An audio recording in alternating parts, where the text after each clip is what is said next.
Dani berbe grožđa, Brotnjo 2015.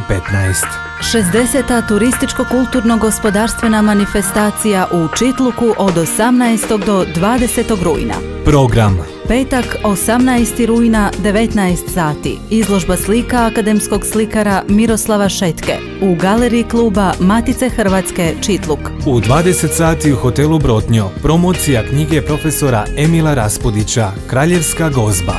Subota 19. rujna u 9 sati međunarodni karate turnir u gradskoj športskoj dvorani. U 19 sati u podrumima Andrijana Paoči stručna predavanja iz vinogradarstva i vinarstva u organizaciji Agronomskog i prehrambeno-tehnološkog fakulteta sveučilišta u Mostaru. Nedjelja 20. rujna u 15 sati na gradskom stadionu Bare atletski miting. U 18 sati svečani mimohod sudionika manifestacije do Bročanskog trga. U 18:30 svečano otvorenje 60. dana berbe grožđa. Program kulturno-umjetničkih društava, skupina i pojedinaca. U 21 sat koncert sastava Opća opasnost. I ne znam gdje, svejedno je, ništa me spriječit ne može. Manifestacija se održava pod visokim pokroviteljstvom predsjedatelja predsjedništva BiH, doktora Dragana Čovića.